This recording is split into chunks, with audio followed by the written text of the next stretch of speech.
함 목사님이 1980년대에 한국을 방문했습니다. 그리고 이런 말을 했습니다. 나는 캐나다에서 숲속의 새 소리를 들으며 잠을 깹니다. 나는 한국 서울에서 교회당의 새벽 종소리에 잠을 깹니다. 새벽에 깨어 기도하는 나라, 한국은 세계의 희망입니다. 이런 말을 했습니다. 자, 교회당 새벽 종소리에 잠을 깨는 나라, 한국은 세계의 희망입니다. 빌리 그레이엄이 그런 말을 했는데, 사랑하는 우리 주사랑 가족 여러분, 하나님은 오늘 우리에게 대한민국이란 이 나라를 맡겼습니다. 우리에게는 이 나라의 민족의 역사를 바로 세워가야 될 사명이 교회에, 그리고 우리 성도들에게 주어졌습니다. 자, 여러분이 잘 아시는 대로 지금 이 나라, 이 민족은 너무나 중요한 시점에 와 있습니다. 몇 개월 전까지만 해도 일촉즉발의 전쟁의 위기로 초긴장 상태에 있던 한반도에 갑자기 평화의 분위기가 조성이 되고 정전협정과 평화통일을 추진하는 양상으로 급변합니다. 평양에서 남북정상회담이 이제 화요일에 열리게 됩니다. 이런 변화의 소용돌이 속에서 오늘 우리가 생각해야 될 것이 있습니다. 만약 지금 우리나라의 통일이 이루어지면 어떻게 될까 하는 것입니다. 그 통일은 어떤 통일이 될까? 분단 이후에 70년이 지난 동안 무신론을 바탕으로, 공산주의를 바탕으로 하나님을 멀리한 북한의 3천만과 하나님을 섬긴다고 하면서도 하나님이 가장 미워하는 세속의 타락에 빠져있는 5천만 명,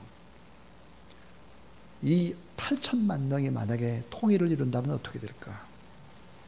결코 무신론이 지배하는 나라를 세워서도 안 되고 세속주의에 물든 타락의 나라를 세워서도 결코 안 됩니다. 반드시 하나님을 경외하는 백성들, 그리고 서로서로 뜨겁게 사랑하고 바른 진리와 윤리와 도덕 위에 세워진 나라, 이 거룩한 나라를 세워야 합니다. 이런 통일이 되어야 합니다. 어떻게 우리가 그 나라를 세워갈 수 있을까 하는 것이죠. 누가 이런 나라를 세울 수 있을까? 우리는 이런 생각을 해야 합니다. 19세기에 덴마크는 두 번의 전쟁 패전으로 막대한 배상금이 부과됩니다. 북부의 곡창지대 국토를 다 뺏겼죠. 국가가 파탄 지경에 이르렀습니다. 국민의 정신이 완전히 무너지고 부녀들은 매춘부로 타락에 빠지게 되고 남자들은 술주정뱅이가 되어 넉마를 걸치고 맨발로 거리를 방황하는 그런 나라가 되고 말았습니다. 사람들은 거칠고 산화지고 가는 곳마다 다툼과 분쟁이 끊이질 않았고 도박이 성행하고 살인이 만연되어지고 범죄 사건이 급증했습니다. 누군가는 이런 덴마크의 원인이 경제의 원인이라고 말했고 정치의 문제라고 말을 했습니다. 이때 구룬트비 목사님은 이렇게 말했습니다. 덴마크가 이렇게 망하게 된 것은 전쟁이나 물질 때문이 아니라 인간이 하나님을 떠나서 우상 숭배한 영적인 문제 때문에 덴마크가 이렇게 됐다라고 말했습니다. 자, 그는 이 구룬투비는 이렇게 기도를 합니다. 하박국 3장 2절의 말씀에 의지해서 여호와여, 주는 주의 일을 이 수년 내에 부응하게 하옵소서. 이 수년 내에 나타내시옵소서. 진노 중에라도 긍휼을 잊지 마옵소서. 이 말씀에 의지하고 자신이 먼저 하나님 앞에 회개하고 자신의 교만함을 가지고 오열하기 시작을 했습니다. 그런 성령의 충만함을 경험을 하게 됐고 그때부터 하나님의 말씀을 증거하는 모습이 이전과 달라지기 시작을 했고, 그리고 그는 이렇게 외쳤습니다. 기독교는 철학적 논증으로 유지되는 종교, 죽은 종교가 아니다. 살아계신 예수님이 우리와 함께 끊이지 않고 역사해 주신 기적의 종교, 생명의 능력이 나타나는 종교다. 이렇게 외치면서 예배당을 개방하게 되고 모두에게 하나님의 사랑, 이웃 사랑, 그리고 이 땅을 사랑하는 운동들을 펼치기 시작을 합니다. 교회가 다시 부흥을 경험함으로 나라를 영적으로 살려내자라고 하는 운동이었습니다. 처음에는 덴마크에서 이렇게 바라봤습니다. 교회의 이런 운동은 그저 한 젊은 목사가 애국 운동으로 보았는데 삽시간에 무기력했던 이 덴마크의 교회가 뜨거워지면서 덴마크 사회가 점점 달라지기 시작을 하게 되고 사람들은 방탕한 생활을 버리고 믿음을 가지기 시작했고 근면한 생활로 가정이 바로 세워지고 나라가 점점 사회가 안정을 찾기 시작을 했습니다. 이 덴마크는 전쟁의 상처를 입고 부강한 나라, 오늘날 행복지수 세계 제1위의 나라가 된 것이죠. 하나님은 구른투비 목사와 애국 성도들의 간절한 기도를 통해서 그 땅에 수년 내에 부흥하는, 회복하는 은혜를 주셨습니다. 여러분, 오늘 우리에게도, 이런 대한민국에도 정말 영적인 부흥이 필요하고 삶의 회복이 필요합니다. 사실 인구의 1.5%밖에 되지 않았던 기독교가 3.1 운동의 주역이 될 수 있었던 이유는 뭘까? 기독교 인구 1.5%가 어떻게 민족운동을 주도할 수 있었을까? 그것은 바로 1907년에 있었던 평양 대부흥운동이 그 시발점이라는 사실을 우리는 알아야 합니다. 자, 1907년에 평양에서 일어난 바로 영적인 대부흥운동이 있었기 때문에 3.1 운동이 가능했고 거기에 많은 기독교인들이 참여했다라고 하는 것이죠. 오늘 이 땅에 주사랑교회 성도들이, 하나님을 믿는 그리스도인들이 나라를 살리는, 하나님 앞에 뜨겁게 부르짖는, 영이 살아 움직이는 하나님의 사람들이 다 될 수 있기를 주님의 이름으로 축원합니다. 주사랑교회가 영적으로 깨어있게 되면 이 지역사회가 변화되게 될 것을 믿습니다. 영적 부흥은 어디서부터 시작이 돼야 할까? 바로 나 자신입니다. 나 가슴에서부터입니다. 교회의 영적 부흥운동, 나라와 민족의 영적 부흥운동을 전개한다고 하면서 내가 영적으로 깨어있지 않으면 이건 아무 힘이 없는 것입니다. 먼저 우리 자신이 회개하고 기도하고 주님 앞에 나아갈 때 우리를 긍휼히 여기셔서 나 자신과 나의 가정과 우리가 섬기는 교회의 영적인 부흥과 함께 삶의 회복이 확산되게 될 것을 믿습니다. 이제 우리는 이 땅의 영적 부흥을 위해서 예수 그리스도를 바라보며 우리가 무엇을 해야 할까를 생각해 보겠습니다. 4가지 이야기를 하려고 합니다. 4가지. 자, 첫 번째 이야기입니다. 그것은 따라해 주세요. 예수님과 함께 십자가를 지고 영문 밖으로 나가자. 자, 영적인 부흥과 삶의 회복은 어떻게 가능할까?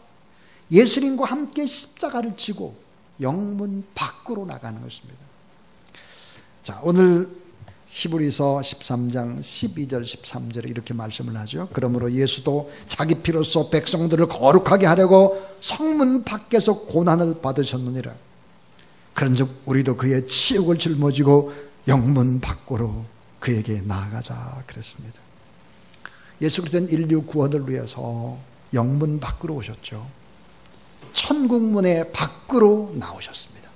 인간의 몸을 입고 이 땅에 오셨습니다. 흠도 티도 없으신 어려우신 예수님이 또 예루살렘 성문 밖에 나가셔서 치욕의 십자가를 지시고 죽으셔야 했습니다. 그래서 율법적이고 형식적인 유대교밖에 있던, 율법도 없고 할례도 없던 그런 이방인들이 예수 그리스도를 믿고 구원을 받게 했습니다. 오늘 예수 그리스도를 나의 주 나의 하나님의 영접한 우리들이 하나님의 거룩한 나라를 바라며 살아갈 수 있는 이런 축복도 주님이 우리에게 주신 것이죠. 지난날 한국교회는 아주 놀라운 경이로운 그런 성장을 경험했습니다. 70년대 80년대 한국교회는 그저 교회를 개척하고 십자가만 세우면 사람들이 몰려들었죠. 폭발적인 성장이었습니다.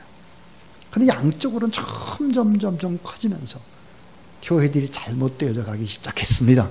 성전을 더 크게 짓고 주차장을 더 넓히고 교육관을 짓고 선교센터를 짓고 그리고 빚을 내서 기도원을 짓고 공원묘지를 사고 대형 버스를 돌리고 성경과 관계없는 이런 엄청난 일들을 하기 시작을 했죠.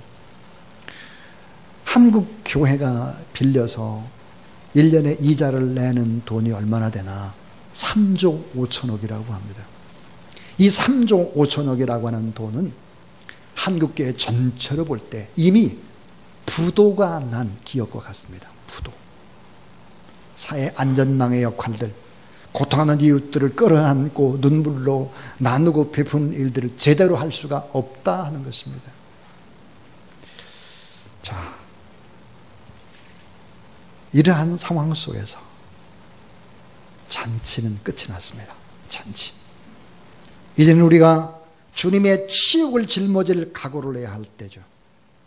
이제는 우리가 주님과 함께 십자가를 지고 주님과 함께 고난받을 각오를 해야 할 때입니다. 주님께서 이방인들과 나병 환자들과 죄인들이 살고 있는 성문 밖으로 나가시는 것처럼 우리도 이제 성문 밖으로 나가야 합니다. 여러분, 성문 밖의 사정이 어떨까요? 성문 밖, 교회 밖의 사정입니다. 이 교회 밖의 사정은 우리가 알고 있는 것보다 훨씬 더 심각합니다. 미국의 유명한 목회자 조지 맥도웰은 이렇게 말했습니다. 현재 전 세계 교회가 직면한 가장 큰 도전은 인터넷 포르노라고 말했습니다. 이제 평균 4세에서 6세의 어린이들이 포르노를 보기 시작한다고 했습니다. 미국 성도들 가운데 약 60%가 포르노를 볼 것으로 추정을 하고 있고 20대, 30대 젊은이들은 90%가 넘어섰습니다. 국민 한 사람당 이 포르노를 시청하는 일에 지출되는 비용을 조사했습니다. 이 조사를 보고 깜짝 놀랐습니다.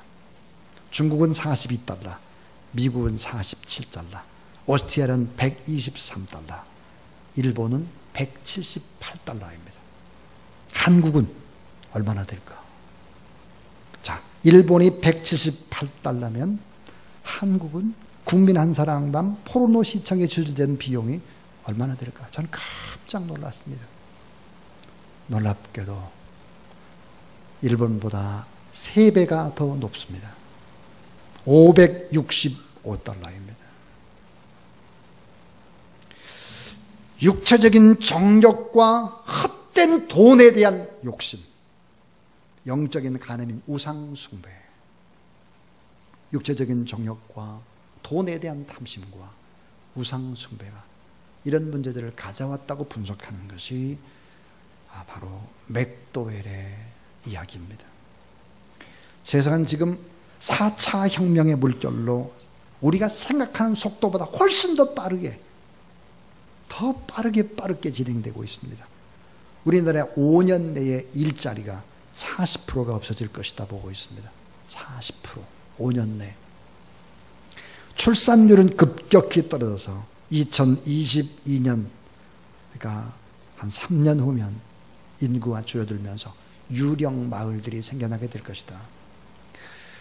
우리나라의 섬이 한 3,000개 정도가 되는데 사람들이 살고 있는 섬이 한 470개 정도 된다고 합니다. 3년 후면 엄청난 섬들이 사람이 살지 못합니다. 유령 마을이 늘어나고 학교마다 문을 닫고 핵폭탄보다 더 무서운 것이 뭘까? 인구 통계학자들은 핵폭탄보다 훨씬 더 무서운 것은 인구 감소의 폭탄이다 그럽니다. 자, 서울대학에 다니는 사람들 몇 프로가 예수를 믿을까? 2%도 채 되지 않습니다. 2%. 100명 가운데 2명도 예수를 믿지 않는 상태입니다.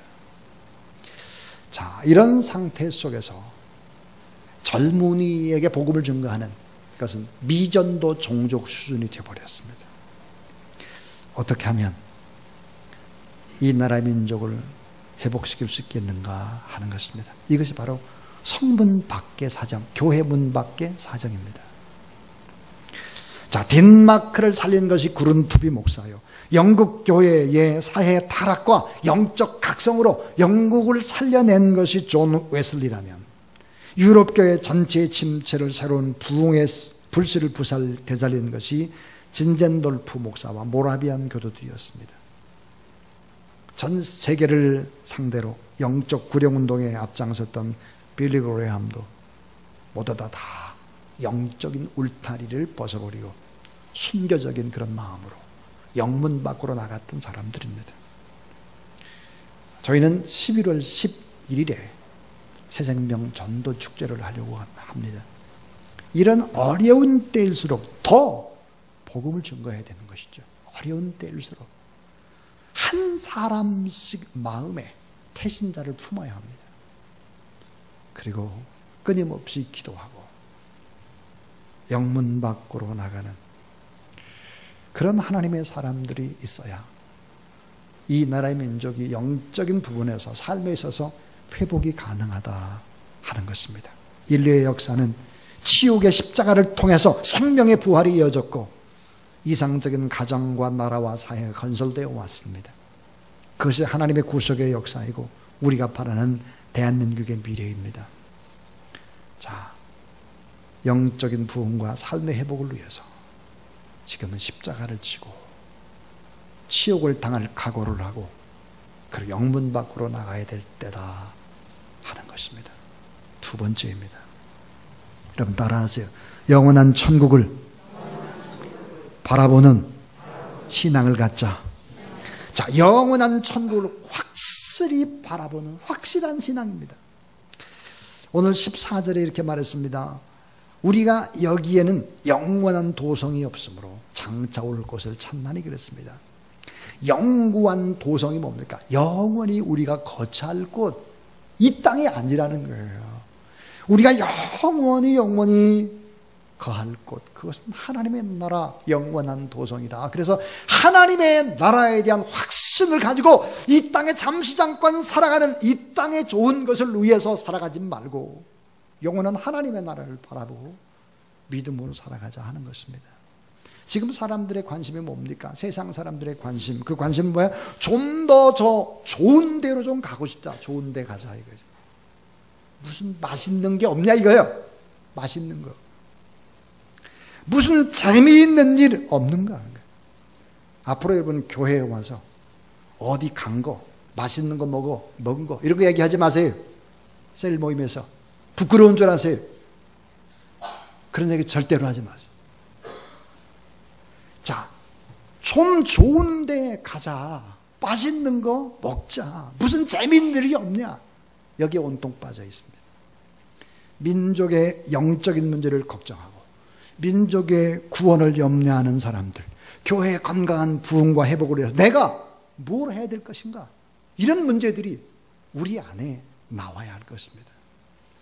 지난날 이 땅의 성도들은 여유 없이 살았습니다. 여유 없이. 제가 어렸을 때만 해도 교회 안에 살아나면서 어른들이 눈물로 기도하는 모습을 참 많이 보았습니다. 펑펑 울던 어른들, 가슴을 치던 어른들을 보았습니다. 저의 둘째 큰아버지도 6.25 때 돌아가셨고 넷째 큰아버지도 돌아가셨고 그래서 가슴 치면서 막 울던 저의 두 큰어머니를 기억합니다. 자, 나라를 위해서 울면서 기도하던 모습을 많이 보고 자랐습니다. 3.1 운동 당시 조선일보 사장이었던 이상대 선생이 일본 경찰에 체포되었을 때 신문하는 경찰관이 이상대 선생님께 물었습니다. 누가 3.1 운동을 시켰냐? 그랬더니 이상대 선생이 대답하기를 하나님이 시켰어 라고 대답했습니다. 그러면 3.1 운동 본부가 어디냐? 그랬을 때 이상대 선생은 대답하기를 3.1 운동의 본부는 하늘에 있소이다.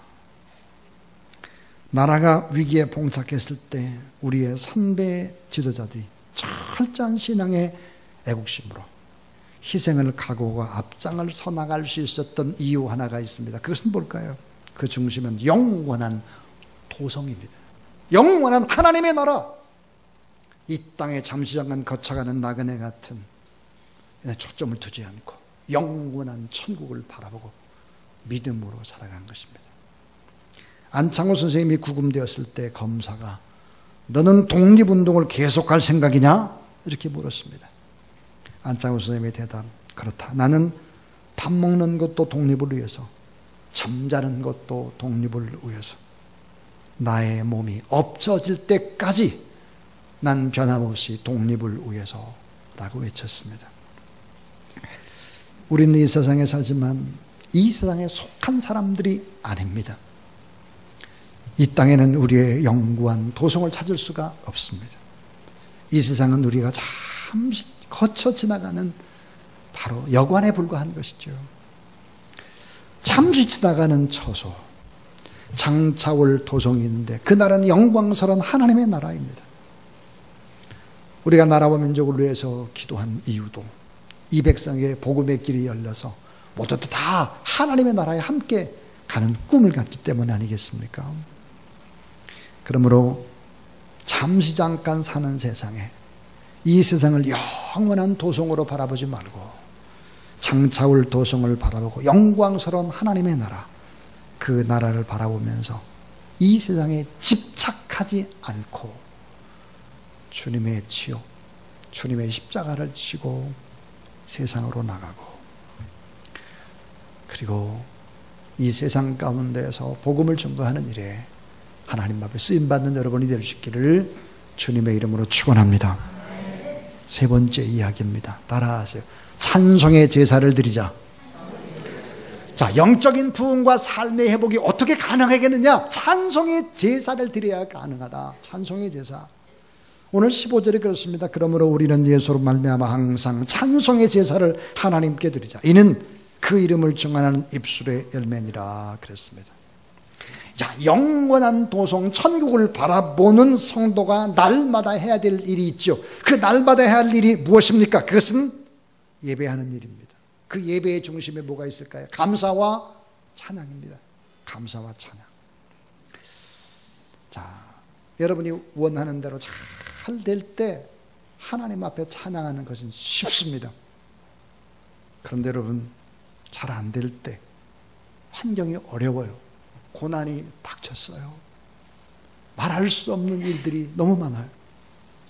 자, 이럴 때 하나님 앞에 내 감정은 찬양을 할 수가 없습니다. 그런데 하나님 앞에 찬양을 합니다. 그래도 감사하고 찬송할 때 이 찬송은 뭐가 될까 하는 거예요. 따라하세요. 그 찬송은 찬송의 제사가 됩니다.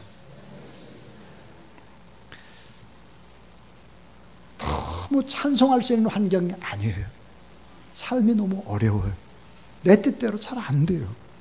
그런데 하나님 앞에 감사하고 찬송을 하면 이게 바로 찬송의 제사가 되는 거예요. 찬송의 제사.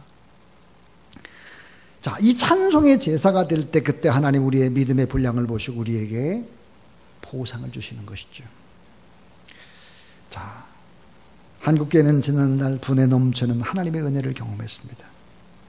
그런데 우리는 그것을 감사하면서 동시에 지금 위기를 주신, 위기를 허용하신 하나님의 뜻을 알아야 합니다. 그것은 바로 더 우리를 순수하게 만들고 더 간절하게 만들고 더 영적으로 강한 교회를 만들고 하나님은 놀라운 사랑의 계획이 있다. 그래서 어려움 중에도 하나님 앞에 감사하고 찬송하며 찬송의 제사가 되는 것입니다. 여러분 따라하세요. 그러므로 우리는 예수로 말미암아 항상 찬송의 제사를 드리자. 이렇게 되어 있습니다. 그 다음에 이는 그 이름을 증언하는 입술의 열매니라. 우리의 찬송은 하나님의 살아계심을 선포하는 것이고, 오늘 우리 성가대가 하나님의 영광을 찬양했습니다. 저는 그 어느 때보다도 오늘 성가대의 찬양에 큰 은혜를 받았습니다. 하나님의 살아계심과 하나님의 영광과 하나님의 능력을 찬양하라. 어려울 때일수록. 그럼 찬송의 제사가 되는 것입니다. 자, 여기서 제사라는 말을 바꾸면 예배입니다. 항상 찬송의 제사, 찬송의 예배를 드리자.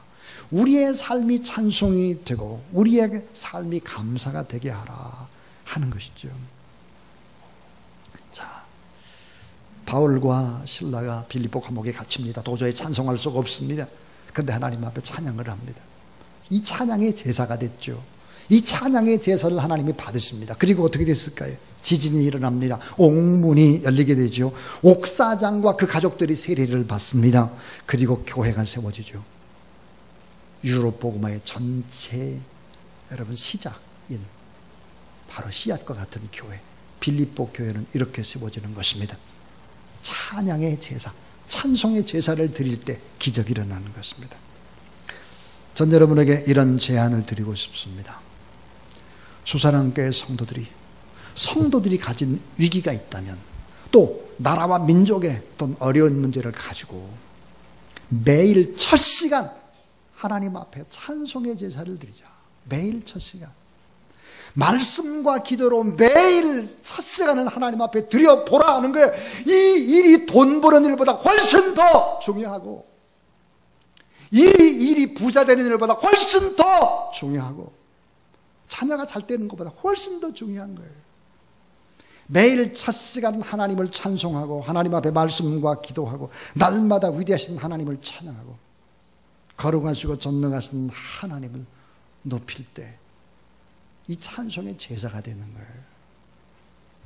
그리고 이 찬송의 제사를 통해서 하나님이 역사하기 시작한다 하는 거죠. 자, 마지막 얘기입니다. 영적인 부흥과 삶의 회복을 위해서 우리가 꼭 해야 될 일들이 뭘까? 따라하세요. 선행의 제사를 드리자. 16절에 오직 선을 행하며 서로 나눠주기를 잊지 말라. 하나님이 이 같은 제사를 기뻐하시느니라 그랬습니다. 자, 우리는 하나님께, 살아계신 하나님 앞에 찬송의 제사를 드려야 합니다. 동시에 이웃입니다. 이웃, 고통하는 이웃들에게 선행의 제사를 드리자 하는 거예요. 선행의 제사가 무엇입니까? 아무도 모르게 조용히 고통하는 사람에게 사랑으로 섬기는 것입니다. 그런 선행의 제사가 되는 거죠. 잠언 19장 17절에 가난한 자를 불쌍히 여기는 것은 여호와께 구워드리는 것이니 따라하세.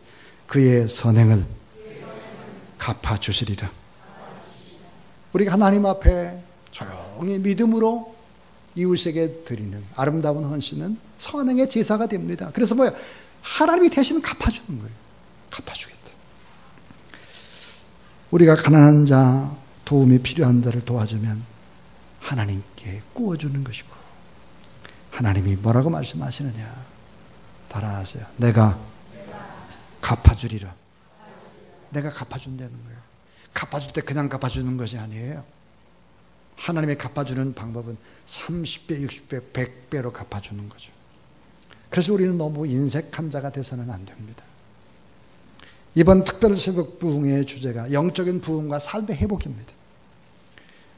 우리 대한예수교 장로회 총회 교단 산하에 67개 노회가 있습니다. 67개 노회가 있고 교회가 몇 개가 되나? 9,096개입니다. 그러니까 10,000개 가까이 접근했어요. 9,096개입니다. 그런데 이 9,096개면서 전체 교인 수가 290만 명입니다. 얼마나 큰 교단일까요? 성결교의 수가 한 80만 정도 됩니다. 80만. 성결교회 총회장님이 오셔서 자기는 한 80만 된다 이렇게 며칠 전에 전국 총회에서 말씀을 하셨는데 290만입니다. 우리가.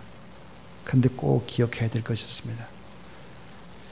9,096개 교회 가운데 약 절반 이상은 50명 이하의 작은 교회입니다. 절반 이상이. 우리는 이 작은 교회, 고통하는 교회, 어려운 교회, 특별히 장지동, 문정동을 우리는 마을 교회라고 생각을 합니다. 그래서 도시락을 나눠주기도 하고 반찬을 나눠주기도 하고 또 노인정 어려운데도 계속 봉사도 하고 무슨 일 있으면 뭐 계속 뭐 장애인들 뭐 이런 거 다 하고 있습니다. 여러분, 교회에 일일이 말씀드리지 않는 것, 저 개인이 하는 것도 많습니다. 하나님이 하시는 것이죠. 하라고 해서. 자, 우리는 교회가 있는 곳에, 성경에 그런 얘기 했습니다. 교회가 있는 그 주변에 굶는 사람이 없게 하라는 것이 하나님의 뜻입니다. 또한 우리는 반만년 한교의 역사 가운데 8천만의 복음적인 통일을 위해서 엄청난 기회와 사명을 하나님이 주셨습니다. 이 기회는 하나님께서 우리에게 주신 천재 일우의 기회입니다. 이 일은 하나님만이 할 수 있는 것이죠. 그렇다면 매일매일 우리가 매달려 하나님 앞에 기도해야 할 것입니다. 우리 모두가 고난 중에 교회를 섬기면서 민족을 위해서 울며 기도하고 순교의 길도 기꺼이 걸어갔던 영적 지도자들처럼 우리의 신앙도 그렇게 계승되기를 바랍니다. 여러분 따라하세요. 주여, 영적인 부흥과 삶의 회복을 주소서. 자, 우리는 영적인 부흥과 삶의 회복을 위해서 내일부터 한 주간 동안 이런 주제로 하나님의 말씀을 듣고 뜨겁게 기도할 것입니다. 그동안의 새벽 기도를 잘 나오신 분들도 이번에 꼭 나오실 뿐만 아니라 잘못 나오셨던 분들도 결정을 해보시길 바랍니다. 그리고 한번 도전하십시오. 여러분이 살기 위해서, 자녀가 살고 가정에 살기 위해서, 교회가 살고 대한민국이 살기 위해서 주님과 함께 십자가를 지고 성문 밖으로 나가야 합니다. 이 땅의 도성이 아니라 영원한 천국의 도성을 바라보며 우리가 살아가야 합니다. 우리 곧 죽습니다. 병듭니다. 무슨 사고로 또 죽을 수도 있습니다. 이 땅은 우리가 머무를 곳이 아닙니다. 영원한 도성 하나님의 나라를 바라보고 고난 중에 하나님 앞에 찬송하게 되면 찬송의 제사가 됩니다. 어려움 중에 은밀하게 이웃을 도우면 선행의 제사가 됩니다. 이 일이 결국은 여러분을 살리고 나라와 민족을 살리는 길입니다. 이 일을 위해서 우리 모두 다 힘을 내는 저와 여러분, 우리 모두 다 될 수 있기를 주님의 이름으로 축원합니다.